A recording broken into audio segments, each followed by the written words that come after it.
गेन्या, Muichiro, Sanemi and Gyomei versus upper moon one Kokushibo, जो कि demon slayer world में अब तक की सबसे इंटेंस फाइट है। और इस वीडियो में हम देखेंगे कि अपर मून वन अपनी सारी पावर्स यूज करने के बाद भी कैसे हार जाता है। और इस कमाल की फाइट को मैं पैनल बाय पैनल एक्सप्लेन करूंगा और किसी भी डिटेल को मिस नहीं करूंगा, भले ही वीडियो कितनी भी लंबी हो जाए। तो बिना टाइम वेस्ट किए स्टार्ट करते हैं इस कमाल की फाइट को।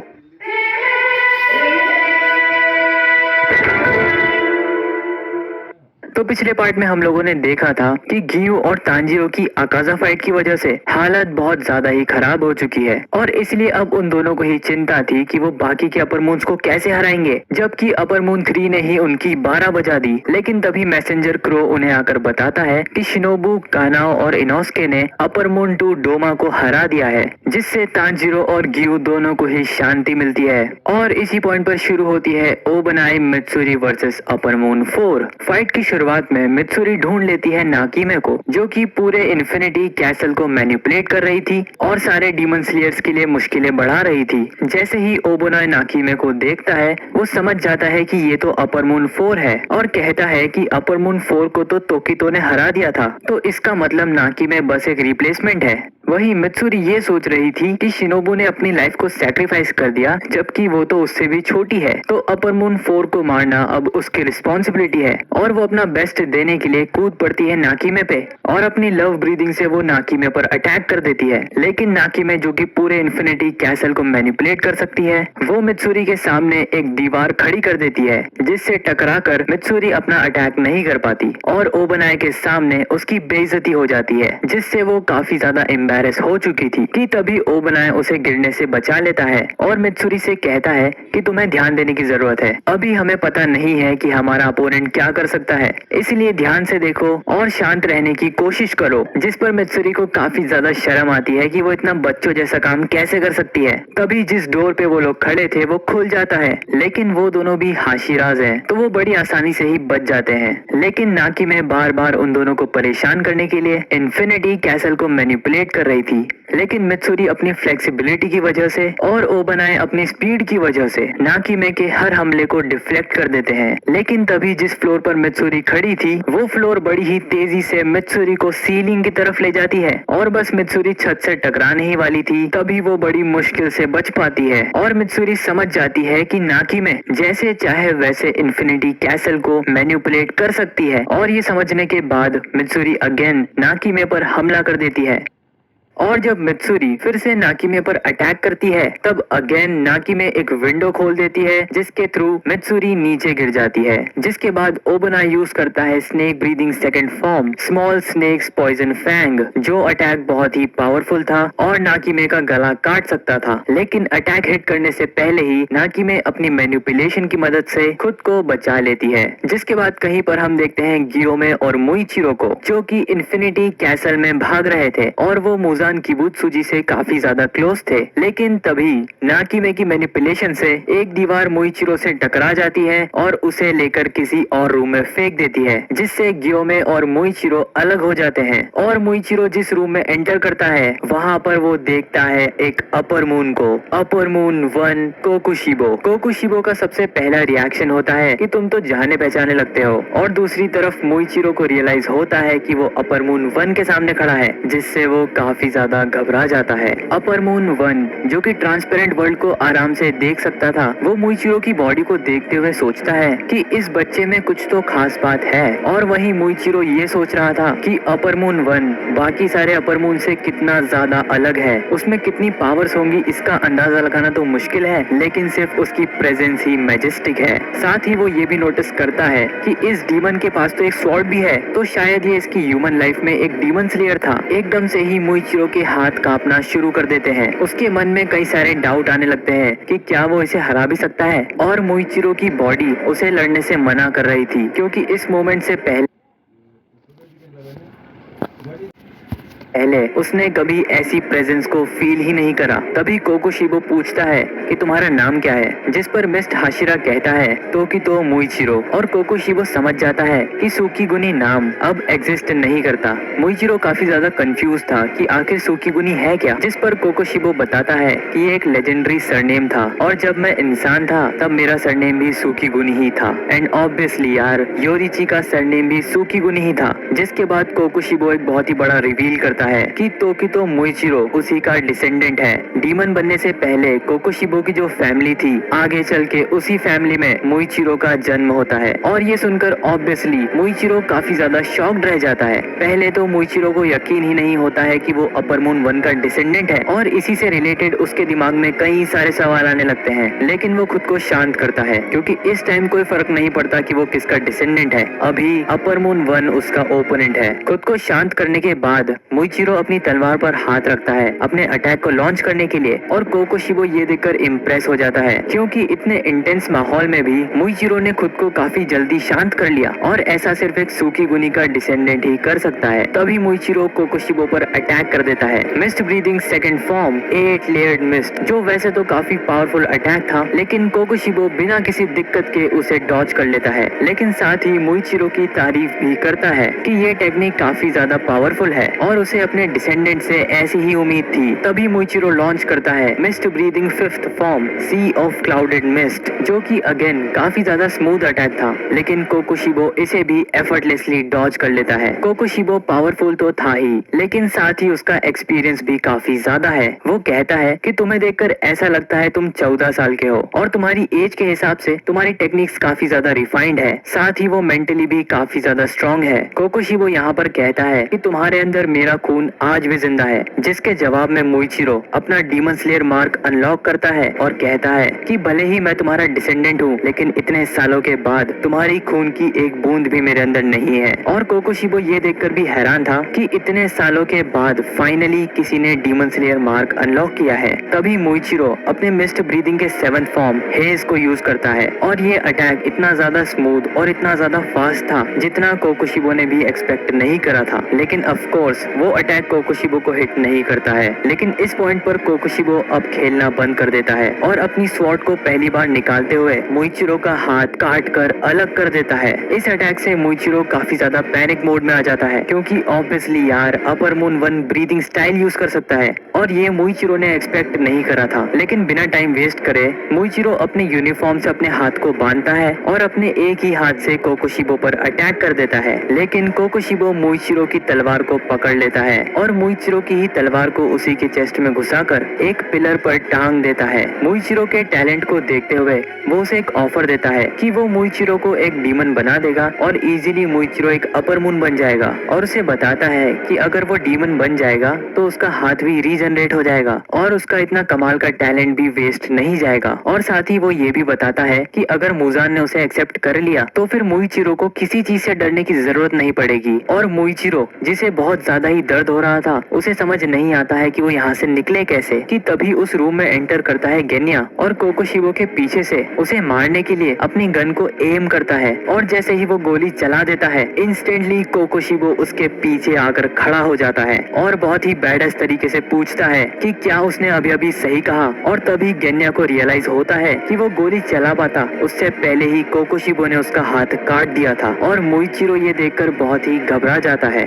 लेकिन उससे भी ज्यादा घबरा चुका था गेन्या, जो कि अपनी तलवार को निकालता है और कोकोशिबो पर हमला करता है। लेकिन ऑब्वियसली कोकोशिबो उसका हाथ काट देता है और गेन्या का खून पानी की तरह बहने लगता है। तभी गेन्या रियलाइज करता है कि सिर्फ हाथ ही नहीं कोकोशिबो ने उसकी आधी बॉडी को भी काट दिया है। ये देखते ही मुइचिरो अपनी सारी ताकत लगा देता है खुद को बाहर निकालने के लिए, लेकिन वो इतना ज्यादा थक चुका था कि वो ऐसा नहीं कर पाता है। कोकोशिबो को काफी ज्यादा अजीब लगता है जब वो देखता है कि गेन्या अभी भी नहीं मरा और उसे आज से 300 साल पहले एक इंसान की याद आती है जो कि गेन्या की तरह ही डीमंस को खाया करता था। लेकिन जब कोकोशिबो ने उसे बीच में से काटा था तब वो मर गया था और क्योंकि गेन्या अभी भी नहीं मरा तो शायद उसे उसका गला काटना पड़ेगा, क्योंकि वैसे भी वो मार्केट में गेन्या जैसे फेक डीमंस को नहीं घूमने दे सकता। कोकोशिबो अपनी तलवार को निकालता है और गेन्या का गला काटने ही वाला था कि तभी वहाँ पर विंड हाशिरा सानेमी आ जाता है और अपने wind breathing 4th form rising dust storm से कोकोशिबो को पीछे हटने पर मजबूर कर देता है। सानेमी कोकोशिबो से कहता है कि वो अपर मून 1 का सर धड़ से अलग कर देगा, जिसके बाद वो अपने छोटे भाई गेन्या से कहता है कि तुमसे बेवकूफ भाई मैंने आज तक नहीं देखा, सिर्फ ताकि तुम लोग सरवाइव कर सको इसलिए मैंने अपनी मॉम तक को मार दिया। जिसके बाद गेन्या को याद आती है एक कन्वर्सेशन जिसमें तांजीरो ने उसे बताया था कि उसने सानेमी से किसी भी टाइप की नफरत को स्मेल नहीं करा, मतलब वो गेन्या से नफरत नहीं करता है, उल्टा सानेमी उससे सबसे ज्यादा प्यार करता है। फिर हम देखते हैं सानेमी को जो कि कहता है मैं बस चाहता था कि तुम एक नॉर्मल लाइफ जियो, तुम्हारी एक नॉर्मल शादी हो, तुम्हारे बच्चे हो और तुम एक दिन बूढ़े हो जाओ और अपनी फैमिली से उतना प्यार करो जितना प्यार तुम हमसे नहीं कर पाए। लेकिन फिर भी गेन्या ने डीमन स्लेयर बनने का रास्ता चुना। लेकिन जो भी हो वो किसी भी डीमन को अपने भाई को हाथ नहीं लगाने देगा, भले ही वो अपर मून 1 क्यों ना हो। और ये सुनते ही गेन्या रोने लगता है। वहीं कोकोशिबो कहता है कि 2 डीमन स्लेयर भाइयों को देखकर मेरी यादें ही ताजा हो गई। फिर गुस्से में सानेमी कोकोशिबो पर चिल्लाता है और उस पर अटैक कर देता है। इसके जवाब में कोकोशिबो भी अपनी तलवार को स्विंग करता है, लेकिन सानेमी नीचे झुककर उसके पैरों के नीचे से ही निकल जाता है और यूज करता है विंड ब्रीदिंग के फर्स्ट फॉर्म डस्ट रिल विंड को, जिससे बचने के लिए कोकोशिबो को हवा में कूदना पड़ता है। जिसके बाद फाइनली सानेमी और कोकोशिबो की तलवारें आपस में टकराती है और उसकी तलवार को देखकर सानेमी का पहला रिएक्शन होता है कि ये तलवार कितनी ज्यादा डिस्गस्टिंग है, क्योंकि कोकोशिबो की तलवार में काफी सारी आंखों जैसे पैटर्न्स थे और पूरी तलवार में नसें दौड़ रही थी, मानो जैसे वो तलवार जिंदा हो। जिसके बाद कोकोशिबो यूज करता है मून ब्रीदिंग के 5th फॉर्म को, जिसे सानेमी बेयरली ही डॉज कर पाता है। और सानेमी ये भी नोटिस करता है कि वो अपने अटैक्स को रिपीट कर सकता है बिना उसकी तलवार को हिलाए। जिसके बाद सानेमी यूज करता है विंड ब्रीदिंग 3rd फॉर्म को, लेकिन कोकोशिबो उसे भी काउंटर कर लेता है। कोकोशिबो नोटिस करता है कि सानेमी के पास काफी ज्यादा पावर्स हैं और इस वक्त वो अपने फुल पोटेंशियल में है। वहीं सानेमी अपर मून 1 की पावर्स को देखकर काफी ज्यादा कंफ्यूज था, लेकिन फाइनली वो इस नतीजे पर आता है कि कोकोशिबो के हर स्लैश में या कह लो हर अटैक में कई सारे अलग अलग स्लैशेस होते हैं। जैसा कि तुम उसके अटैक्स में देख ही सकते हो, कई सारे छोटे छोटे स्लैशेस भी होते हैं। और इससे सानेमी समझ जाता है कि मुइचिरो इस बंदे के सामने ज्यादा देर नहीं टिक पाया होगा। कोकोशिबो की इंसेन पावर्स को देखकर सानेमी बहुत ज्यादा ही एक्साइटेड हो जाता है और सानेमी के हिसाब से कोकोशिबो एक वर्थ किलिंग डीमन है। जिसके बाद सानेमी लॉन्च करता है विंड ब्रीदिंग के 2nd form purifying wind clause को, लेकिन कोकोशिबो इस अटैक को डिफ्लेक्ट कर देता है और जैसे ही वो ऊपर देखता है सानेमी ऊपर से उस पर हमला करने वाला था, लेकिन कोकोशिबो उसे ब्लॉक कर लेता है। लेकिन सानेमी के पास एक और सरप्राइज अटैक था जिसमें वो गेन्या की स्वॉर्ड को अपने पैरों से पकड़ता है और नीचे की तरफ से डायरेक्टली कोकोशिबो के गले पर हमला करता है, लेकिन कोकोशिबो इसे भी डॉज कर लेता है। जैसे जैसे फाइट आगे बढ़ती जाती है दोनों ही अपनी ब्रीदिंग टेक्निक्स को एनहेंस करते हैं और अपनी पावर लेवल बढ़ाते हैं, लेकिन एक लिमिट को रीच करने के बाद सानेमी कोकोशिबो के सामने कमजोर पड़ने लगता है और कोकोशिबो का एक अटैक तो सानेमी के बहुत ही पास से निकलता है, जिससे सानेमी फ्रस्ट्रेट होने लगता है। मुइचिरो और गेन्या दोनों ही इससे काफी ज्यादा परेशान हो जाते हैं, क्योंकि इन दी एंड एक हाशिरा एक अपर मून से नहीं जीत सकता, खासकर अपर मून 1 से। तभी कोकोशिबो को याद आता है कि सेनगोकू एरा में उसने पहले भी एक विंड हाशिरा के साथ फाइट करी थी और वो हाशिरा भी सानेमी की जितना ही पावरफुल था। और तभी कोकोशिबो लॉन्च करता है moon breathing 6th form solitary moon in eternal night AVC. इस अटैक के अंदर कई सारे पावरफुल स्लैशेस थे और ये अटैक सानेमी को डायरेक्टली हिट करता है और उसकी बॉडी पर कई सारे गहरे निशान छोड़ देता है। इस अटैक से रूम के अंदर जितने भी पिलर्स थे वो सभी भी कट जाते हैं। गेन्या जो कि ये अटैक देखकर घबरा चुका था, वो अपने बड़े भाई को देख ही नहीं पा रहा था, क्योंकि वो जमीन पर कटा हुआ पड़ा है और उसके सामने एक पिलर है जिस वजह से उसे सानेमी नहीं दिख रहा, जिससे वो काफी ज्यादा टेंशन में आ जाता है। जिसके बाद हम देखते हैं सानेमी को जो कि पूरी तरीके से शॉक्ड है ये देखकर कि उसकी पूरी बॉडी पर हर जगह कट्स ही कट्स हैं। फिर कोकोशिबो सानेमी की तारीफ करता है क्योंकि काफी टाइम बाद कोकोशिबो ने इतना लंबा बैटल करा है। साथ ही कोकोशिबो ये भी कहता है कि अगर तुम हिले तो तुम्हारी बॉडी के सारे ऑर्गन्स बाहर निकल जाएंगे। लेकिन तभी कोकोशिबो को अजीब सी फीलिंग आने लगती है और वो समझ ही नहीं पाता कि ये आखिर है क्या, जिस पर सानेमी हंसने लगता है क्योंकि सानेमी का ब्लड सबसे ज्यादा रेयर है और सभी डीमंस बस इसे खाना चाहते हैं। और तभी सानेमी कोकोशिबो पर हमला कर देता है और हंसते हुए सानेमी बताता है कि उसके खून की खुशबू से कोई भी डीमन कॉन्सेंट्रेट कर ही नहीं पाता और एक अपर मून तक इस ब्लड को रेजिस्ट नहीं कर सकता। और कोकोशिबो समझ जाता है कि ये बंदा झूठ नहीं बोल रहा है। फिर हम सानेमी का फ्लैशबैक देखते हैं जब सानेमी को पहली बार पता चला था कि उसका ब्लड इतना ज्यादा रेयर है। उसकी मॉम जब एक डीमन बन गई थी और अपने ही बेटे पर हमला कर चुकी थी, तब सानेमी के ब्लड की वजह से उसकी मॉम पहले से ज्यादा कमजोर और स्लो हो गई थी, जिस वजह से वो अपनी डीमन बन चुकी मॉम को मार पाया। जिसके बाद से अपने ब्लड की मदद से सानेमी ने कई सारे डीमंस को हंट करना शुरू कर दिया और उसे बस एक ही चीज पता थी कि डीमंस को मारने के लिए उन्हें सूरज के सामने लाना होता है और सानेमी वही करता था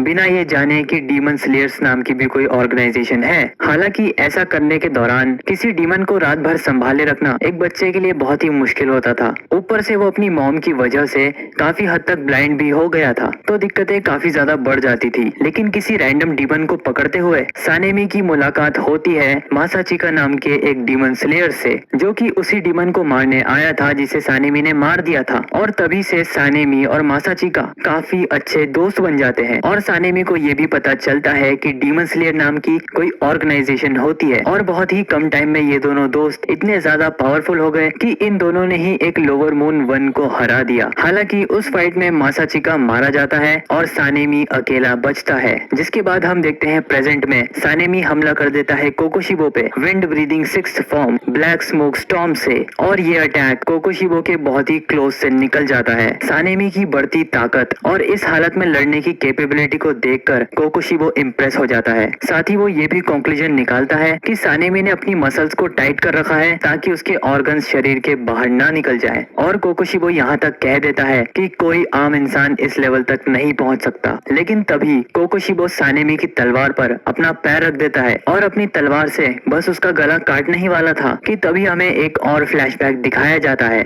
जब सानेमी पहली बार कगाया उबयाशिकी से मिलता है तब सानेमी काफी ज्यादा बदतमीज था। वो कगाया को स्माइल करते हुए देखता है और सानेमी को उस पर गुस्सा आने लगता है। सानेमी कहता है कि तुम डीमन स्लेयर्स को हथियार की तरह यूज करते हो और खुद बस अपने मेंशन में बैठे हुए स्माइल करते हो। ये सुनते ही स्टोन हाशिरा गियोमे को गुस्सा आ जाता है और वो शिनाजुगावा सानेमी से कहता है कि तुम्हें थोड़ी तमीज सीखनी चाहिए और दूसरों से कैसे बातें करते हैं ये भी सीखना चाहिए। लेकिन कगाया गियोमे को रोक देता है और सानेमी से कहता है कि आई एम सॉरी। वो बहुत ही कमजोर बॉडी के साथ पैदा हुआ है, इतनी ज्यादा कमजोर कि वो तलवार को 5 बार स्विंग भी नहीं कर सकता, तो वो फिजिकली तो किसी काम का नहीं है। लेकिन कगाया से जो भी चीजें हो सकती है वो सब करने की कोशिश करता है। साथ ही कगाया ये भी कहता है कि अगर वो मारा भी जाए तब भी कोई फर्क नहीं पड़ेगा क्योंकि उसकी जान की कीमत किसी डीमन स्लेयर से ज्यादा नहीं है। कगाया कहता है कि ये उसी की गलती है, मासाचिका की मौत के इतनी जल्दी उसने सानेमी को बुला लिया। ऊपर से सानेमी को कगाया से रिलेटेड मिसअंडरस्टैंडिंग भी हो गई है। सानेमी जैसे ही मासाचिका का नाम सुनता है वो पूरी तरीके से कंफ्यूज्ड हो जाता है कि आखिर कगाया को किसी रैंडम डीमन स्लेयर का नाम कैसे पता। जिस पर शिनोबु की बड़ी बहन कानाए कहती है कि कगाया सामा को हर डीमन स्लेयर का नाम पता है। तभी कगाया खड़ा होता है और सानेमी के पास आकर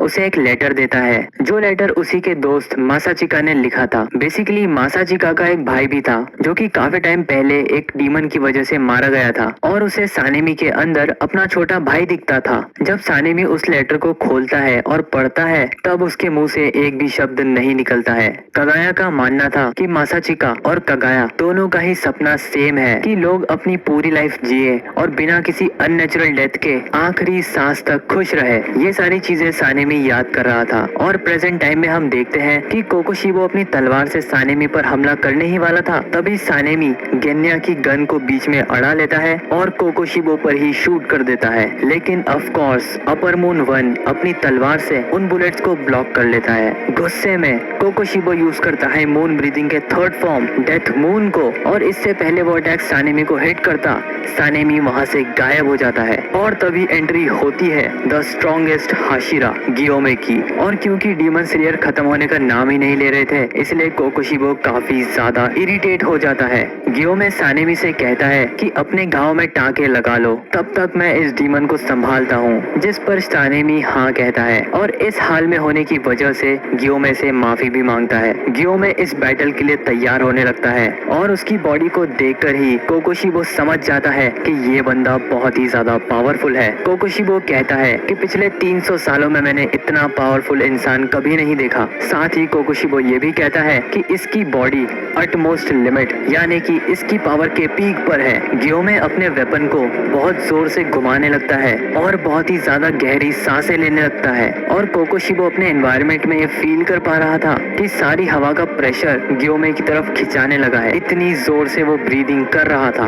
बिना टाइम वेस्ट किए गियोमे अपना पहला अटैक कोकोशिबो पर करता है, जिसे ऑब्वियसली कोकोशिबो डॉज कर लेता है। लेकिन तभी सरप्राइज अटैक के तौर पे गियोमे दूसरी तरफ से अपनी एक्स को फेंकता है। इससे कोकोशिबो अपना डिफेंस भी प्रॉपर्ली नहीं कर पाता और उसे एक्स से बचना पड़ता है। तभी गियोमे अनलीश करता है stone breathing second form celestial surface smash, लेकिन कोकोशिबो इसे भी डॉज कर लेता है। तभी गियोमे की चेन्स कोकोशिबो के गले के आसपास एक सर्कल बना लेती है। जिन चेन्स को काटने की कोकोशिबो ट्राई भी करता है, लेकिन वो चेन्स इतनी ज्यादा पावरफुल थी कि कोकोशिबो उन्हें काट ही नहीं पाता और इन दी एंड उसे अटैक डॉज करना पड़ता है। फिर कोकोशिबो आगे रहकर अटैक करता है और गियोमे की गर्दन काटने की कोशिश करता है, लेकिन उसे हिट करने के जस्ट 1 सेकंड पहले ही गियोमे उस अटैक को डॉज कर लेता है और उल्टा हवा में जाकर कोकोशिबो पर ही हमला कर देता है, जो कि ऑलमोस्ट कोकोशिबो को हिट कर जाता है। जिसके बाद गियोमे अपनी चेन से कोकोशिबो की तलवार को पकड़ लेता है और जोर से खींचकर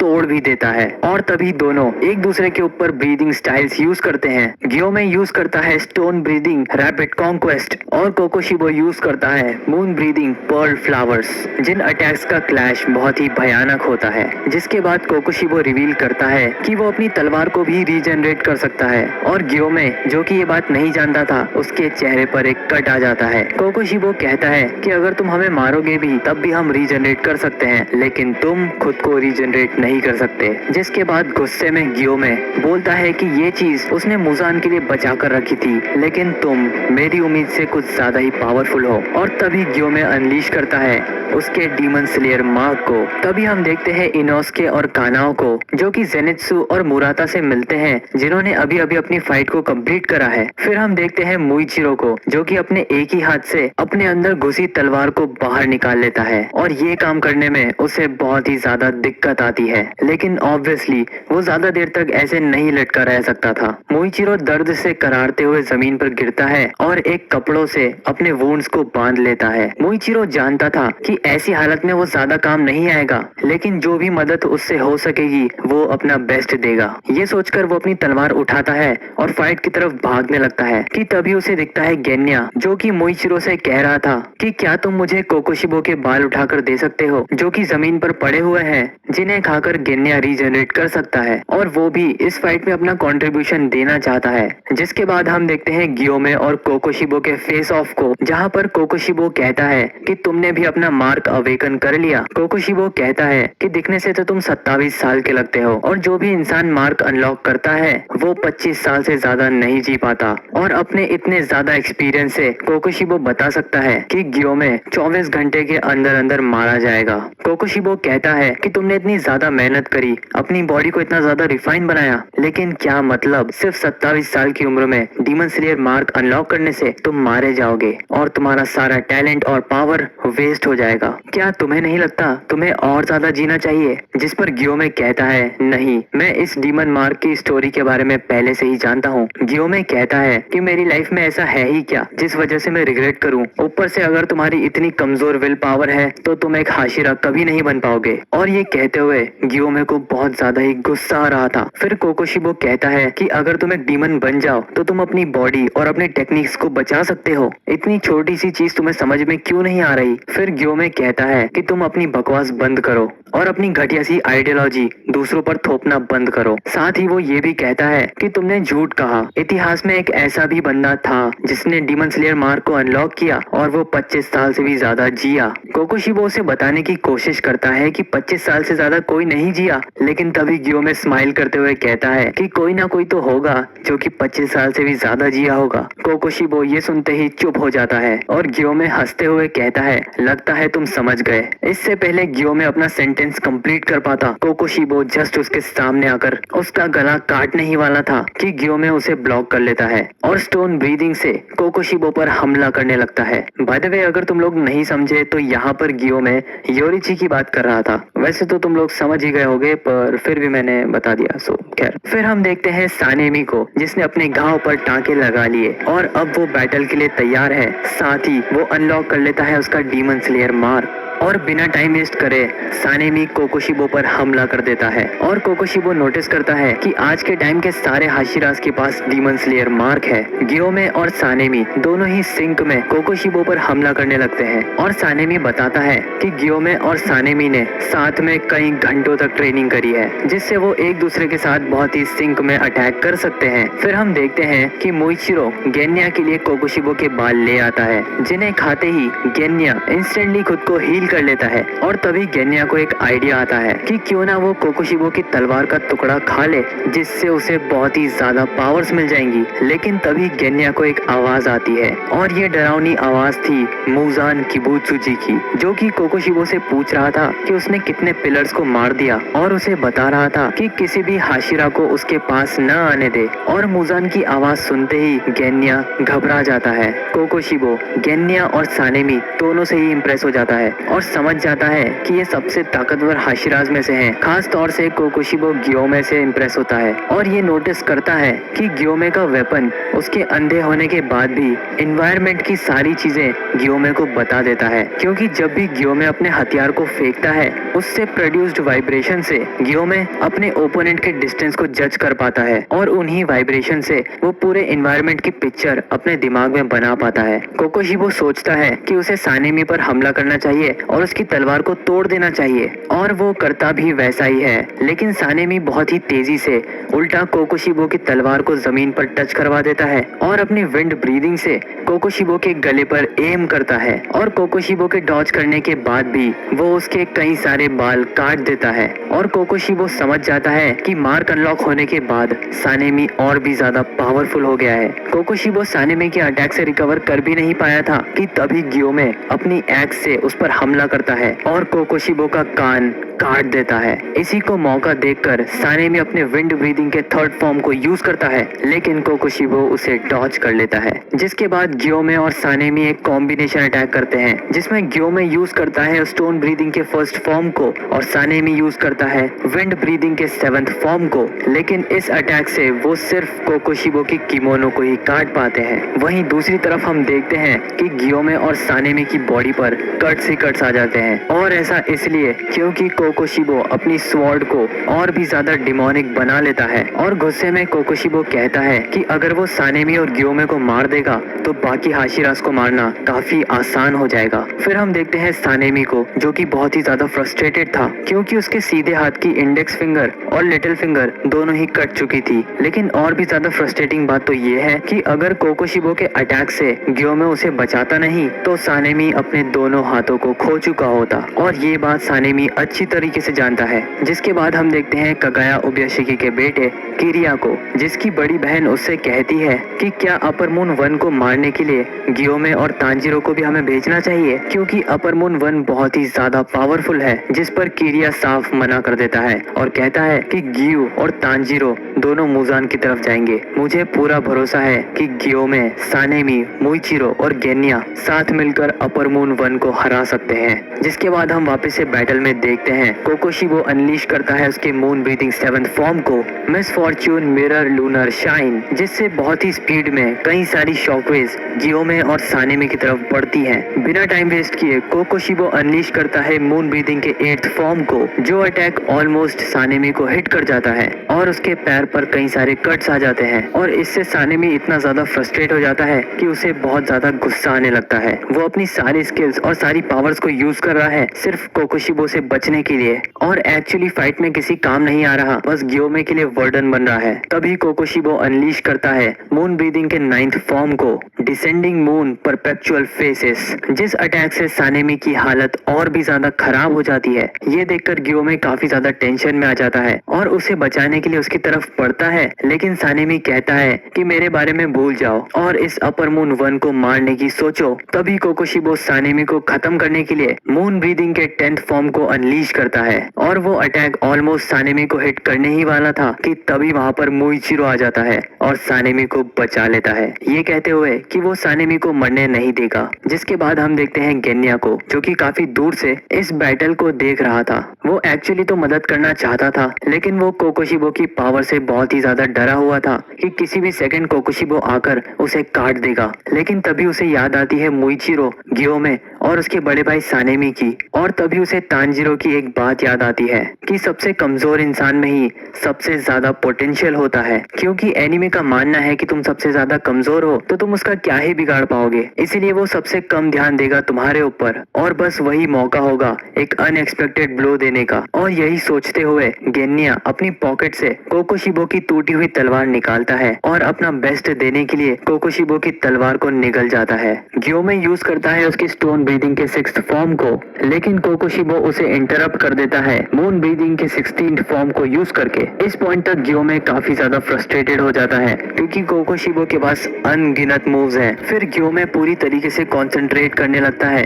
कि आखिर कोकोशिबो की बॉडी मूव कैसे कर रही है और उसके सेंसेस इतने ज्यादा फास्ट कैसे हैं। कोकोशिबो अपना एक और पावरफुल अटैक करने के लिए गियोमे की तरफ बढ़ता है और तभी मात्र 1 सेकंड के लिए ही सही, लेकिन गियोमे को दिखता है transparent world, the see through world, और ये देखकर गियोमे पूरी तरीके से हैरान रह जाता है। फिर हम देखते हैं मुइचिरो को, जो कि कोकोशिबो पर एक सरप्राइज अटैक करने वाला था ताकि गियोमे और सानेमी को एक ओपनिंग मिल सके और वो उस पर हमला कर सके। और इंस्टेंटली गियोमे समझ जाता है कि मुइचिरो क्या करना चाहता है और यही बात वो सानेमी से कहता है। अब कोकोशिबो के ऊपर 3 तरफ से 3 हाशिराज हमला करने वाले थे, लेकिन कोकोशिबो इसे एक अपॉर्चुनिटी की तरह देखता है कि वो सारे हाशिराज को एक बार में ही खत्म कर देगा और इसके लिए वो यूज करता है मून ब्रीदिंग के 14th फॉर्म को, लेकिन समहाउ तीनों हाशिराज उस अटैक को डॉज कर लेते हैं। और तभी गियोमे अपनी माला का एक जुजू बीड कोकोशिबो के हाथ पर फेंकता है, जिससे कोकोशिबो कंफ्यूज हो जाता है और 1 सेकंड के लिए ही उसका ध्यान बट जाता है। तभी सानेमी यूज करता है विंड ब्रीदिंग के 1st फॉर्म को, जिससे कोकोशिबो पीछे हटने पर मजबूर हो जाता है।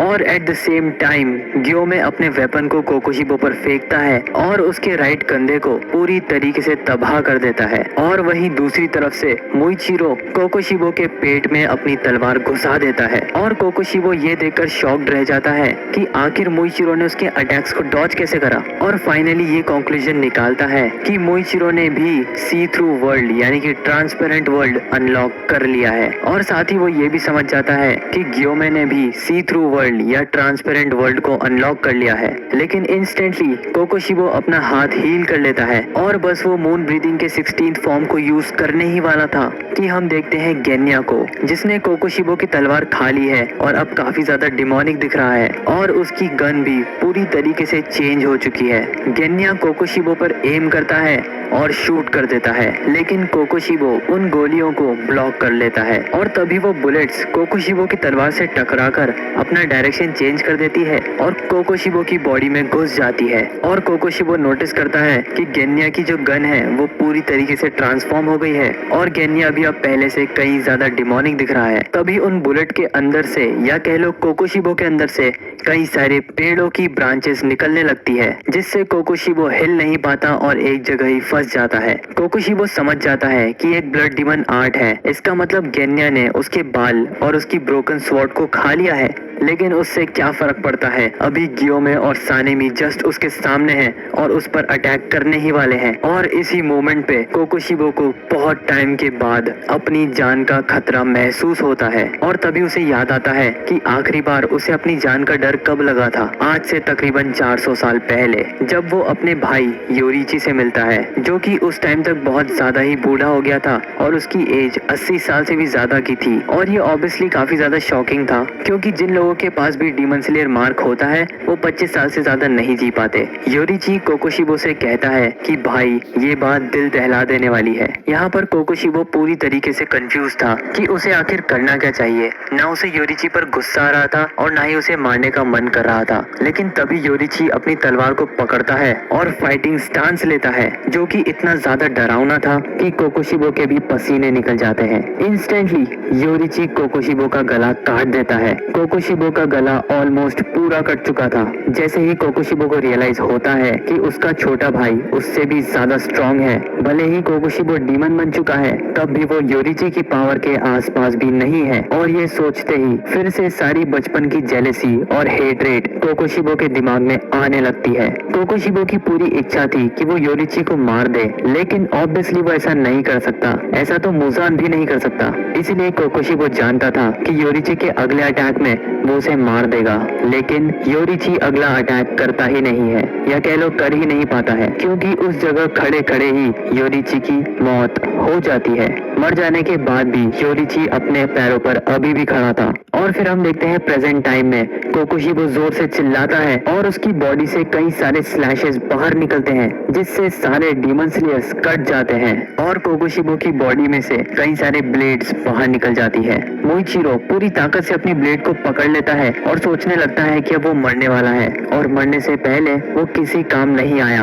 वहीं दूसरी तरफ गेन्या बीच में से आधा कट चुका था। इस सब के बाद भी गियोमे और सानेमी फिर से कोकोशिबो पर हमला करते हैं। मोइचिरो अपनी ब्लेड को और ज्यादा ताकत से पकड़ता है और सडनली उसकी तलवार का कलर रेड होने लगता है और इससे कोकोशिबो को बहुत ज्यादा ही दर्द होने लगता है, बिल्कुल ऐसे जैसे उसकी बॉडी के ऑर्गन्स आग में जल रहे हो। और क्योंकि कोकोशिबो का ध्यान थोड़ी देर के लिए बढ़ गया था, सानेमी अपनी सारी ताकत लगाकर कोकोशिबो के गले पर हमला करता है। वहीं दूसरी तरफ जमीन पर लेटा हुआ गेन्या अपनी ब्लड डीमन टेक्निक को एक्टिवेट करता है और कोकोशिबो की पीठ में से एक पेड़ उग जाता है, जिससे फ्रस्ट्रेट होकर कोकोशिबो डिसाइड करता है कि वो गेन्या को पूरी तरीके से काट देगा, लेकिन समहाउ वो उसका अटैक लॉन्च ही नहीं कर पाता। और इसी बात का फायदा उठाकर गियोमे उसके सर पर हमला कर देता है, लेकिन समहाउ कोकोशिबो खुद की गर्दन को उड़ने से बचा लेता है। तभी गियोमे अपने एक्स को नीचे से कोकोशिबो पर फेंकता है, लेकिन कोकोशिबो अपनी तलवार से उसे भी ब्लॉक कर लेता है और गुस्से में चिल्ला पड़ता है, क्योंकि वो अपने ब्लड डीमन आर्ट को एक्टिवेट ही नहीं कर पा रहा था। तभी कोकोशिबो की नजर जाती है मोइचिरो की तलवार पर, जो कि अब रेड कलर की हो चुकी थी। उसे अपने पास्ट की एक मेमोरी याद आती है, जहाँ पर वो अपने भाई योरिची से पूछता है कि आखिर तुम अपनी सक्सेसरशिप किसे दोगे, क्योंकि इस दुनिया में कोई भी अपने जितना पावरफुल नहीं है। जिसके जवाब में योरिची उससे कहता है कि हम उतने भी महान नहीं हैं जितना तुम हमें समझते हो। ऐसा दिन जरूर आएगा जब आने वाली जनरेशन हमारी पावर्स को एक्सीड कर जाएगी। हमें किसी भी चीज की चिंता करने की जरूरत नहीं है। मुझे आने वाली जनरेशंस पर पूरा भरोसा है। फिर हम देखते हैं कि सानेमी हवा में छलांग लगाता है और गियोमे के वेपन पे अपनी तलवार को जोर से हिट करता है ताकि वो कोकोशिबो की गर्दन को काट सके। और तभी उन दोनों के ही वेपन्स का कलर चेंज होकर ब्राइट रेड हो जाता है एंड अपनी पूरी ताकत लगा देने के बाद फाइनली वो कोकोशिबो का गला काट देते हैं। सर कटते ही जो चीज कोकोशिबो को याद आती है वो थी योरिची के वर्ड्स कि कैसे हमारी आने वाली जनरेशंस हमें सरपास कर देंगी और वो जनरेशंस हमसे भी ज्यादा स्पेशल होंगी। और ये कहते ही योरिची स्माइल करता है। फिर कोकोशिबो को समझ में आने लगता है कि जिन डीमन स्लेयर से वो फाइट कर रहा है वो सच में स्पेशल है। इन डीमन स्लेयर्स ने कई सारे अपर मून्स को हरा दिया और हर बार अपने लिमिट्स को सरपास किया। अपर मून्स जो कि इनसे कहीं ज्यादा पावरफुल हैं, हमारे पास कई सारे एडवांटेजेस थे जैसे कि ब्लड डीमन आर्ट और रीजनरेशन, लेकिन इस सब के बावजूद भी इन नॉर्मल ह्यूमंस ने हमें हरा दिया। यहाँ तक कि इन्होंने अपने हथियारों को भी ब्राइट रेड कर दिया, जबकि ये तो सन ब्रीदिंग भी यूज नहीं करते। फिर कोकोशिबो सोचता है कि हमारी अगली जनरेशन हमसे पावरफुल होगी, इसमें आखिर अच्छी बात क्या है क्योंकि कोकोशिबो को हारना बिल्कुल पसंद नहीं, इसीलिए सर कट जाने के बाद भी वो अपनी बॉडी को मूव करता है। गियोमे समझ जाता है कि अभी भी कोकोशिबो नहीं मरा, इसीलिए वो सानेमी को बार बार अटैक करते रहने के लिए कहता है। साथ ही ये भी कहता है कि हम गेन्या और मुइचिरो के सैक्रिफाइस को खाली नहीं जाने देंगे। और ये सुनते ही सानेमी की आंखों में से आंसू आने लगते हैं और वो बहुत ही गुस्से में विंड ब्रीदिंग के 8th फॉर्म फर्स्ट गेल फ्लैश को अनलीश करता है और गियोमे यूज करता है स्टोन ब्रीदिंग के 5th form stone wheel of justice को। कोकोशिबो समहाउ इन दोनों अटैक से डॉज कर लेता है और मुइचिरो का हाथ भी काट देता है और उसकी ब्लेड को अपनी बॉडी में से निकालने लगता है और धीरे धीरे कोकोशिबो का सर वापस से रीजनरेट होने लगता है। और पूरी तरीके से रीजनरेट होने के बाद हम देख सकते हैं कोकोशिबो का असली फॉर्म, जो कि बिल्कुल भी कोकोशिबो की तरह नहीं दिख रहा था। ये वाला फॉर्म पूरी तरीके से एक मॉन्स्टर की तरह दिख रहा था, लेकिन गियोमे और सानेमी रुकने का नाम ही नहीं ले रहे थे। वो कंटिन्यूअसली उस पर हमला करने की कोशिश कर रहे थे और कोकोशिबो को यह यकीन हो जाता है कि अब वो इन दोनों से तो नहीं हारने वाला। लेकिन तभी वो सानेमी की तलवार में अपना रिफ्लेक्शन देखता है और उसे बिल्कुल यकीन नहीं होता कि ये कोकोशिबो है। और कोकोशिबो को योरिची की बातें याद आने लगती है। योरिची उससे पूछता है कि तुम्हें इस दुनिया का सबसे ताकतवर सामुराई ही बनना था ना, जो सुनकर कोकोशिबो चुप रह जाता है। जिसके बाद योरिची कहता है कि तुम्हारे बाद सबसे स्ट्रॉन्ग सामुराई मुझे ही बनना है। और तभी कोकोशिबो खुद से पूछता है कि क्या ये सामुराई का फॉर्म है, क्या ये सच में वही है जो कि मैं चाहता था। एंड सडनली वो नोटिस करता है कि जहाँ पर मुइचिरो ने उसे तलवार से काटा था वो जगह धीरे धीरे डिसइंटीग्रेट होने लगती है और कोकोशिबो का ध्यान बढ़ते ही गियोमे और सानेमी अपने वेपन से कोकोशिबो का न्यू ग्रोन हेड फिर से धड़ से अलग कर देते हैं। धीरे धीरे कोकोशिबो की बॉडी डिसइंटीग्रेट होने लगती है, लेकिन कोकोशिबो सोचने लगता है कि मैं इतनी जल्दी नहीं मर सकता। और तभी उसे याद आता है जब योरिची ने उससे कहा था this is heart wrenching brother. और इसी के साथ फाइनली कोकोशिबो या अपर मून 1 की मौत हो जाती है। इसके बाद कोकोशिबो खुद से सवाल पूछने लगता है कि क्या इसीलिए मैं इतना लंबा जिया? क्या मेरा डीमन बनने का कारण ये था कि मैं मरने से डरता था? क्या मुझे ताकत की इतनी भूख थी कि मैंने कई इंसानों को मार दिया? कोकोशिबो को खुद के एक्शंस पर शर्म आती है और फाइनली वो समझ जाता है कि वो बस योरिची की तरह बनना चाहता था। जिसके बाद हमें दिखाई जाती है कोकोशिबो और योरिची की बैक स्टोरी। लेकिन इससे पहले हम बैक स्टोरी को जाने, तुम लोगों से एक छोटी सी रिक्वेस्ट है कि इस वीडियो पर कोई भी लाइक एम नहीं है, बट इस वीडियो पर एक कमेंट्स टारगेट है विच इज 1000 कमेंट्स। वैसे तो मुजान वाली नेक्स्ट वीडियो नेक्स्ट संडे तक अपलोड हो जाएगी, लेकिन अगर तुम लोग उससे पहले ही 1000 कमेंट्स करवा देते हो तो मैं वीडियो उससे भी जल्दी अपलोड कर दूंगा। तो फटाफट से जाके कमेंट कर दो और तुम्हें तो पता ही होगा मैं सभी कमेंट्स का रिप्लाई करता हूँ। खैर बैक टू द वीडियो। कोकोशिबो के पास्ट को वो खुद ही नरेट करता है। कोकोशिबो हमें बताता है कि जो लोग किसी से जलते नहीं है वो बहुत ही लकी होते हैं, और वो इतने लकी इसलिए होते हैं क्योंकि कभी भी वो ऐसे इंसान से नहीं मिले जो इंसान पूरी तरीके से परफेक्ट हो और उसे हराने का कोई रास्ता ना हो। कोकोशिबो बताता है कि योरिची और वो ट्विंस ब्रदर थे और जिस टाइम पर वो पैदा हुए थे उस टाइम पर लोग ट्विंस को अनलकी मानते थे क्योंकि ट्विंस में हमेशा सक्सेशन के लिए लड़ाइयाँ होती थी। योरिची जब पैदा हुआ था तब उसके सर पर एक अजीब सा बर्थ मार्क था, और क्योंकि वैसे भी ट्विंस अनलकी होते हैं इसलिए उनके फादर ने एक ऑर्डर दिया योरिची को मार देने का। लेकिन जैसे ही ये बात योरिची की मॉम को पता चली उन्होंने अपना आपा ही खो दिया और अपने हस्बैंड पर ही अटैक कर दिया। जिसके बाद ये फैसला हुआ कि जैसे ही योरिची 10 साल का होगा उसे मंदिर भेज दिया जाएगा और एक प्रीस्ट बना दिया जाएगा। और वैसा ही होता है, दोनों ट्विंस ब्रदर्स को एक दूसरे से दूर रखा जाता है और इसी वजह से मिचिकात्सु को योरिची पर बहुत दया आती थी। बाय द वे कोकोशिबो का ह्यूमन लाइफ में नाम था मिचिकात्सु, जहाँ एक तरफ मिचिकात्सु को सारी चीजें प्रॉपर मिला करती थी, प्रॉपर ट्रेनिंग, खाना और कपड़े मिला करते थे, वहीं योरिची को कुछ भी नहीं मिलता था। उसे एक छोटा सा कमरा दे दिया था जहाँ पर कम से कम फैसिलिटीज थी और उसका बाहर निकलना भी अलाउड नहीं था।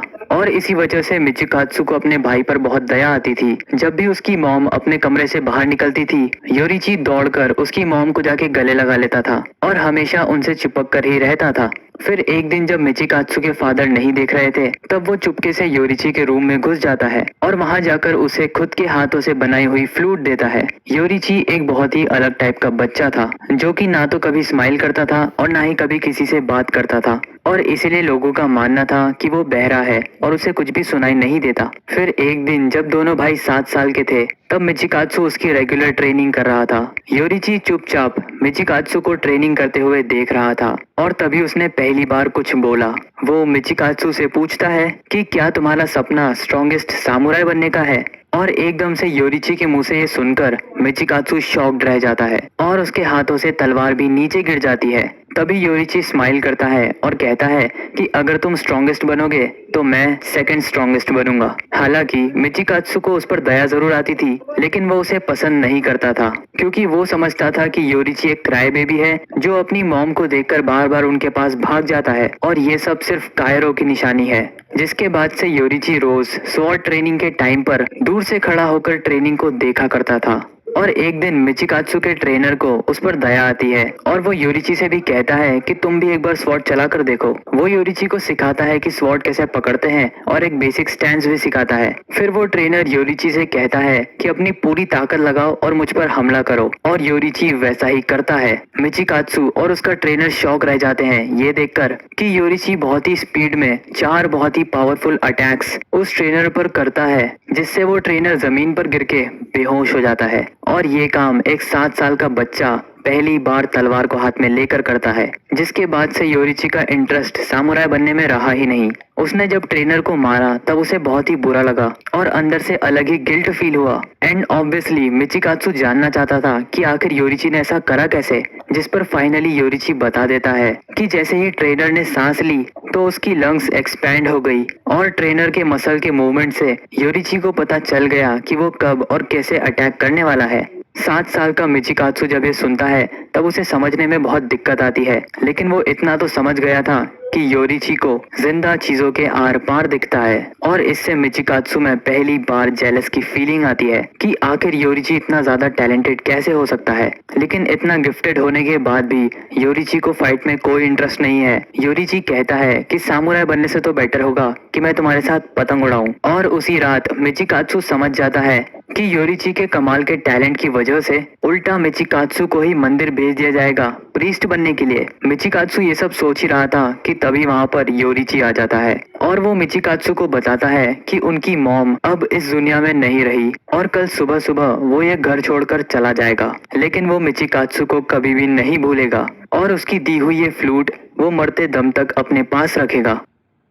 जिसके बाद अगले दिन मिचिकात्सु उसकी मॉम की लिखी हुई डायरी एंट्री पढ़ता है, जिसमें उसकी मॉम ने लिखा था कि योरिची जानता है उसके टैलेंट की वजह से अगला सक्सेसर उसे बनाएंगे और यही वो कारण था जिस वजह से योरिची घर छोड़कर चला गया। साथ ही उसे ये भी पता चलता है कि उसकी मॉम का लेफ्ट साइड काफी हद तक पैरालाइज हो गया था, जिस वजह से जब भी योरिची उन्हें देखता था तो वो उनके लेफ्ट साइड को सपोर्ट करने के लिए उनके पास दौड़ा हुआ आता था। और मिचिकात्सु को समझ में आता है कि योरिची डरपोक नहीं था, एक्चुअली में वो इतना ज्यादा समझदार था कि उसे पता था कि उसकी मॉम को एक बीमारी है और 10 सालों से बीमारी होने के बाद भी मिचिकात्सु को कभी समझ में आया ही नहीं। मिचिकात्सु की जेलसी इस लेवल तक पहुंच गई कि बस वो चाहता था योरिची मारा जाए। फिर उसके फादर ने ये डिसाइड किया कि वो योरिची को अगला सक्सेसर बनाएंगे और इसके लिए उन्होंने अपना एक आदमी भेजा टेम्पल में। लेकिन योरिची कभी टेम्पल आया ही नहीं और सभी लोग ये सोचने लगे कि उसका कोई हादसा हुआ है और वो मारा गया है। और योरिची जो कि जिंदा था उसने फिर कभी अपनी एग्जिस्टिंग फैमिली से कांटेक्ट करने की कोशिश नहीं करी।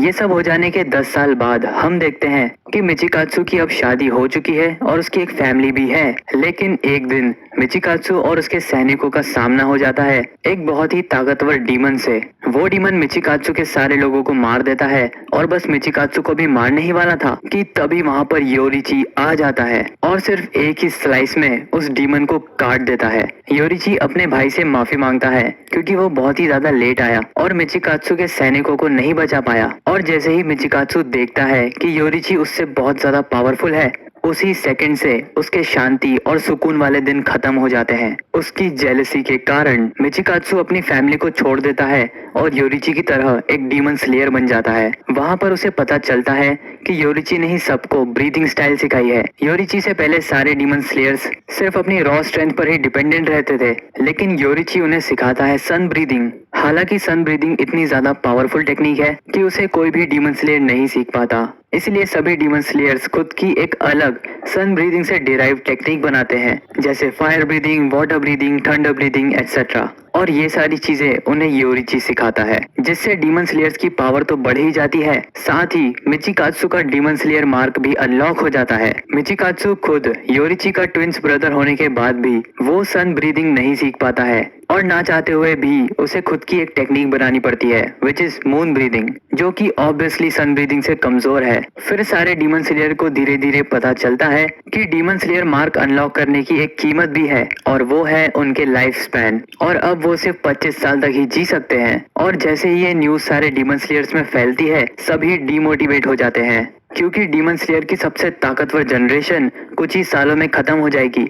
और मिचिकात्सु भी इस चीज से परेशान था, जिसके बाद मिचिकात्सु की मुलाकात होती है मुजान किबुत्सुजी से, और वो उसे अमर बनने के बदले डीमन बनने का ऑफर देता है। और थोड़ा ही सोचने के बाद मिचिकात्सु उस ऑफर को एक्सेप्ट कर लेता है, जिसके बाद मिचिकात्सु बन जाता है अपर मून 1 कोकोशिबो। जिसके बाद वो demon slayer course of course छोड़ देता है और उल्टा उन्हें हंट करना शुरू कर देता है। एंड फाइनली कोकोशिबो की अगली मुलाकात योरिची से होती है जब वो 80 साल से भी ज्यादा का हो जाता है। योरिची बस एक ही झटके में कोकोशिबो का आधे से ज्यादा गला काट देता है, और अपने बुढ़ापे की वजह से अपने पैरों पर ही खड़ा योरिची मारा जाता है, वो भी अनडिफीटेड। यहाँ तक कि मुजान भी उसे एक स्क्रैच भी नहीं दे पाया। और इतनी ज्यादा परफेक्शन से कोकोशिबो कुछ ज्यादा ही जेलस था, और कोकोशिबो को इतना ज्यादा गुस्सा आता है कि वो योरिची के मरे हुए शरीर पर अपना सबसे पावरफुल अटैक कर देता है। हालांकि कोकोशिबो को सबसे बड़ा झटका लगता है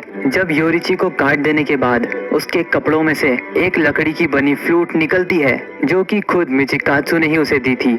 और 7 साल की उम्र में ही योरिची ने उसे बताया था कि वो इस फ्लूट को मरते दम तक अपने पास रखेगा, और वैसा ही होता है। ये देखकर कोकोशिबो की आंखों में से आंसू आने लगते हैं कि उसका भाई डीमन बनने के बाद भी उससे कितना ज्यादा प्यार करता था, लेकिन योरिची के हर चीज में परफेक्ट होने की वजह से कोकोशिबो अभी भी उससे चिढ़ता था। कोकोशिबो 400 सालों से भी ज्यादा जिंदा रहा, लेकिन कभी भी वो योरिची का फेस भुला नहीं पाया।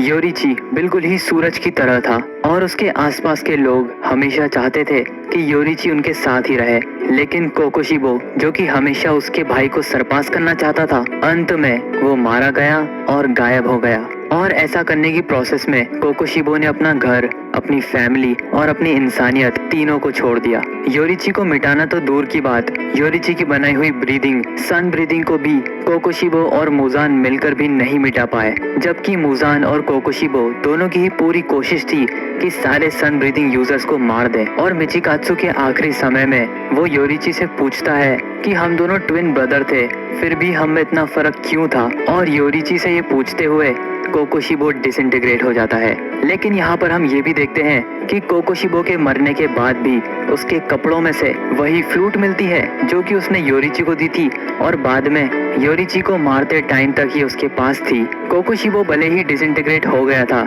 लेकिन सानेमी अभी भी अंधाधुन उस पर हमला कर रहा था, और गियोमे उसे रोकता है। साथ ही ये देखता है कि सानेमी ऑलरेडी बेहोश हो गया है, और अपनी बेहोशी की हालत में भी वो कोकोशिबो से फाइट कर रहा है। ये देखकर गियोमे बहुत ही टेंशन में आ जाता है। तभी गियोमे की नजर पड़ती है गेन्या पर, जो कि ऐसी हालत में अभी भी जिंदा था। गियोमे दौड़कर गेन्या के पास जाता है, जिसकी हालत बहुत ही खराब थी, लेकिन फिर भी गेन्या जिंदा था, और वो गियोमे से कहता है कि मुझे छोड़िए और तोकितो सान की मदद कीजिए। और गेन्या को इतनी बुरी हालत में देखकर गियोमे रो पड़ता है। फिर गियोमे सानेमी को गेन्या के पास लेटा देता है, और जैसे ही गेन्या देखता है कि सानेमी जिंदा है, उसे बहुत ही रिलीफ फील होता है। जिसके बाद गियोमे जाता है मुइचिरो के पास। गियोमे देखता है कि मुइचिरो की आधी बॉडी कटी हुई है, और वो खुली आंखों से सीलिंग की तरफ देख रहा है। एंड हाँ, इस पॉइंट तक मुइचिरो की मौत हो चुकी है, और मुइचिरो को इस हालत में देखकर गियोमे बहुत ही इमोशनल हो जाता है। फिर गियोमे मुइचिरो की आंखें बंद करते हुए कहता है कि तुम्हारे और गेन्या के बिना हम अपर मून 1 को कभी नहीं हरा पाते। जिसके बाद वो मुइचिरो की आंखें बंद कर देता है। जिसके बाद गियोमे रोते हुए कहता है कि आज ही हम मुजान को हरा देंगे, और उसे मार देने के बाद हम तुमसे मिलने जरूर आएंगे। जैसे ही मुइचिरो इस वर्ल्ड में आंखें बंद करता है, उसकी आंखें खुलती है आफ्टर लाइफ में, जहां पर उसका भाई यूचिरो तोकितो जस्ट उसके सामने ही खड़ा था, जो कि रोते हुए मुइचिरो से कहता है कि तुम यहाँ मत आओ, अभी तुम्हारा मरने का टाइम नहीं है। ये सुनते ही मुइचिरो भी रोने लगता है, क्योंकि उसने इतनी मेहनत करी लेकिन उसका भाई अभी भी उसकी तारीफ नहीं कर रहा है और उल्टा उसे वहां से जाने के लिए कह रहा है। यूइचिरो उससे कहता है कि तुमने आखिर इतनी मेहनत करी ही क्यों, जबकि तुम वहां से भाग सकते थे। जिसका जवाब मुइचिरो देता है कि भले ही मैं मारा जाता लेकिन मैं अपने दोस्तों को नहीं छोड़ सकता था। जिसके बाद मुइचिरो कहता है कि जब से हमारी फैमिली मारी गई है तब से हमने काफी बुरा टाइम देखा है, लेकिन फिर जब वो डीमन स्लेयर बना तब उसने कई सारे नए दोस्त बनाए और बहुत ही थोड़े टाइम के लिए ही सही, लेकिन अपने दोस्तों के साथ बहुत ही क्वालिटी टाइम स्पेंड करा। और भले ही कैसी भी सिचुएशन हो, मुइचिरो भागा नहीं और इसलिए उसे किसी भी बात का रिग्रेट नहीं है। इसलिए वो अपने भाई से कहता है कि प्लीज मेरी लाइफ को पॉइंटलेस मत बोलो, क्योंकि सिर्फ तुम्हारे ऐसा कहने से उतना दर्द होता है जितना पूरी लाइफ टाइम में मुझे आज तक नहीं हुआ। जिस पर यूइचिरो सॉरी कहता है और बोलता है कि वो बस चाहता था कि तुम मारे ना जाओ, जैसे कि मैं और हमारे पेरेंट्स मारे गए। जिसके बाद हम देखते हैं सानेमी को, जिसे होश आ चुका था और वो गेन्या को ऐसी हालत में देखकर बहुत ही ज्यादा शॉक था। सानेमी चिल्लाने लगता है और कहता है कि मैं तुम्हें समहाउ ठीक कर दूंगा। जिस पर गेन्या कहता है कि अब उसका कुछ भी नहीं हो सकता और वो सानेमी से सॉरी कहता है और माफी मांगता है कि वो किसी काम का नहीं था। जिस पर सानेमी रोते हुए उसे ऐसा कहने से मना करता है और सानेमी को थैंक यू बोलते हुए गेन्या डिसइंटीग्रेट हो जाता है। सानेमी कहता है कि वो गेन्या को प्रोटेक्ट कर ही नहीं पाया और वो किसी काम का नहीं है और मरने से जस्ट पहले गेन्या कहता है कि तुम अब तक के सबसे बेस्ट भाई थे और मेरी आखिरी विश यही रहेगी कि तुम मेरी तरह बेमौत ना मारे जाओ। और इतना कहते ही गेन्या पूरी तरीके से डिसइंटीग्रेट हो जाता है। ये सुनते ही सानेमी बहुत ज्यादा इमोशनल हो जाता है और रोने लगता है एंड फाइनली वो अपने आखिरी बचे फैमिली मेंबर को भी खो देता है। लेकिन गियोमे सानेमी के पास आता है और कहता है कि अभी भी लड़ाई खत्म नहीं हुई है, खड़े हो जाओ सानेमी, अभी हमें मुजान को भी मारना है ताकि हम मुइचिरो और गेन्या के सैक्रिफाइस को खाली न जाने दे। फिर डीमन स्लेयर क्रो सभी में मैसेज फॉरवर्ड कर देता है कि गेन्या और मुइचिरो दोनों ही मारे जा चुके हैं, पर साथ ही अच्छी खबर ये भी है कि अपर मून 1 भी मारा जा चुका है। ये बात सुनते ही तांजीरो के सामने गेन्या और मुइचिरो की यादें आने लगती है और वो रोने लगता है और सोचने लगता है कि फ्रीडम के लिए वो सारे लोग मारे जा रहे हैं जो कि फ्रीडम डिजर्व करते थे। और तभी तांजीरो को वो लेटर याद आता है जो कि रेंगोकू के भाई सेंजुरो ने उसे भेजा था। उस लेटर में लिखा था कि सन ब्रीदिंग के एक्चुअल में 13 फॉर्म्स हैं, लेकिन तांजीरो को उनमें से सिर्फ 12 ही आते हैं। तभी हम देखते हैं किराया उबियाशिकी को, जो कि अब बहुत ही ज्यादा टेंशन में था क्योंकि मुजान थोड़ी ही देर में रिकवर करने वाला था। तभी किराया की बड़ी बहन उसे बताती है कि डीमन स्लेयर्स का फर्स्ट ग्रुप मुजान की लोकेशन पर पहुंच चुका है और जो डीमन स्लेयर्स का दूसरा ग्रुप है वो भी बहुत पास है और बस पहुंचने ही वाला है। जैसे ही किराया को ये पता चलता है वो घबराहट में सभी को ऑर्डर देता है कि मुजान के पास न जाए और वो अपनी बड़ी बहन से कहता है कि सारे डीमन स्लेयर्स को ऑर्डर दो कि वो मुजान की लोकेशन से जितना हो सके उतना दूर रहे, क्योंकि अगर वहाँ पर कोई हाशिरा नहीं होगा तो मुजान सभी को मार देगा। जिसके बाद हम देखते हैं कि डीमन स्लेयर का एक पूरा ग्रुप मुजान की लोकेशन पर पहुंच चुका है और सभी ने मुजान के ककून को घेर लिया है और वो लोग सोचते हैं कि यही सही टाइम है इस ककून पर हमला करने का। लेकिन तभी मुजान किबुत्सुजी अपनी एंट्री लेता है। वो अपने ककून में से बाहर निकलता है और देखता है कई सारे नूब डीमन स्लेयर्स को जो कि उसे मारने का प्लान कर रहे थे। मुजान 1 सेकंड से भी कम टाइम में सारे डीमन स्लेयर्स को मार देता है और किरिया सभी को वहां से निकलने का ऑर्डर देता है, लेकिन तब तक वहां कोई बचा ही नहीं था और मुजान डीमन स्लेयर्स के साथ साथ डीमन स्लेयर क्रो को भी मार देता है। फिर मुजान अपनी बैडएस एंट्री लेता है ये कहते हुए कि मैं हजारों सालों से जिंदा हूँ, कि मुझे इतनी ज्यादा भूख लग रही थी कि अब मैं किसी को भी खा लूं, मुझे वो टेस्टी ही लग रहा है। जिसके बाद मुजान कगाया उबियाशिकी को थैंक यू कहता है इतने सारे डीमन स्लेयर्स को उसका खाना बनाने के लिए। जिसके बाद मुजान तारीफ करता है कगाया के सक्सेसर की। उसे नहीं पता कि वो कगाया का बेटा है या उसकी बेटी, लेकिन लेकिन जो भी है वो बहुत ही कमाल का काम कर रहा है, इसीलिए सभी को मारने के बाद वो उसे स्पेशल ऑफर देगा एक अपर मून डीमन बनने का, क्योंकि उसी की वजह से उसके सारे अपर मून्स मारे गए हैं। और हम देखते हैं कि मूजान ने कई सारे डीमन स्लेयर्स को खा लिया है और अपनी पूरी पावर वापस से रिकवर कर ली है, जिसके बाद किरिया सभी को ऑर्डर देता है, स्पेशली सेकंड ट्रूप को ऑर्डर देता है कि वो मूजान के पास न जाए, क्योंकि वैसे भी बिना हाशिरा के मूजान सभी को कच्चा चबा जाएगा। फिर हम देखते हैं मूजान को, जो कि लेडी टामाया को ऑलमोस्ट एब्जॉर्ब कर चुका था, और वो टामाया से कहता है कि तुम्हारी जो मेडिसिन थी डीमन को इंसान बनाने वाली, वो किसी भी काम की नहीं थी। जिस पर लेडी टामायो कहती है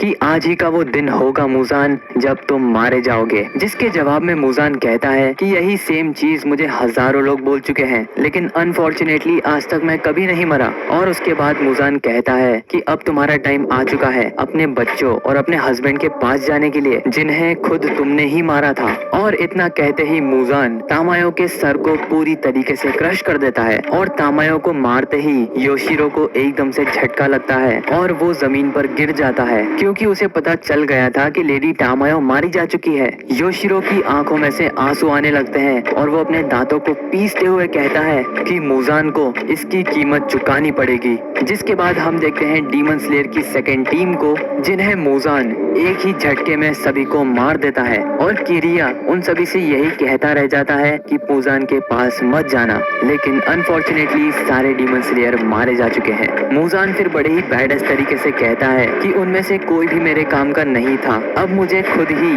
डीमन स्लेयर्स को मारना होगा, और आज की रात डीमन स्लेयर्स का नरसंहार होगा। और बड़े ही डरावने तरीके से अपने ट्रू फॉर्म में मूजान एक स्माइल देता है, और इसी पैनल के साथ ये वीडियो खत्म हो जाती है। और इसी के साथ इन्फिनिटी कैसल आर्क भी ऑलमोस्ट खत्म हो चुका है। मैक्सिमम 1 या 2 चैप्टर्स बचे होंगे, जो कि मैं next video which is sunrise countdown arc, उसमें मैं इसके भी थोड़े बहुत चैप्टर्स कवर कर लूंगा, क्योंकि इसके बाद से मूजान और सारे हाशिरास की फाइनल फाइट होने वाली है। बट वो वाली वीडियो कुछ ज्यादा ही लंबी हो सकती है, शायद 1 या 2 घंटे की। खैर जो भी हो, उस वीडियो को मैं नेक्स्ट संडे तक अपलोड कर दूंगा। एंड आई नो ये वीडियो बहुत ही ज्यादा लेट है, लेकिन उसके काफी सारे कारण थे। खैर जो भी हो, अब से वीडियो बिल्कुल ही टाइम पर आएगी, और मूजान वाली फाइनल फाइट शायद से डीमन स्लेयर की आखिरी वीडियो होगी। इसलिए तुम लोग मुझे कमेंट्स में बता देना कि इसके बाद मुझे किस एनिमे की मांगा को कवर करना चाहिए। सो बस गाइस, आज की वीडियो के लिए सिर्फ इतना ही। Thank you for watching this video.